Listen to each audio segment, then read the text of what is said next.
د پښتو نیوز چینل درنو لیدونکو سلام ستړي مشئ وخت مو په خیر ښه راغلاست نن ورځې تازه او مهم خبر ته په سر کې یادونه کیږي که چیرې تاسې زموږ یوټیوب چینل نه وي سبسکرایب کړئ د تازه او مهم خبرو لپاره در سره پښتو نیوز چینل سبسکرایب کړئ.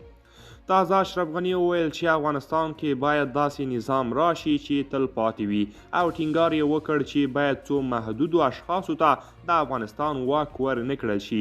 دا مهال په افغانستان کې طالبان واکمن دي او د حکومت ټول غړي یې د خپل غورځنګ افراد دي، خو طالبان وایي چې حکومت یې همه شموله دی.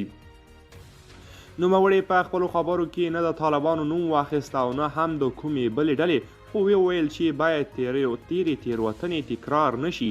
هغه وویل که تیرې تیروتنې تکرار کړو یو بل ونه منو په حزب او انحصار اتکا وکړو، خدای نخواسته بدې پیښې به تکرار شي او د جنگ لمبې به بیا بلې شي. ښاغلي غني په خپلو خبرو کې دا هم وویل چې افغانستان نه باید د بشري مرستو مستعمره وي. په افغانستان کې د جمهوریت له نسکورېدو وروسته د ملګرو ملتونو د معلوماتو په اساس څه باندې 2 میلیونه افغانان بشري مرستو ته اړتیا لري او دا مهال افغانستان په بشري مرستو پایي. دوستان دا و زموږ د نن ورځې چمتو کلی خبر. تر بیا ښه وخت.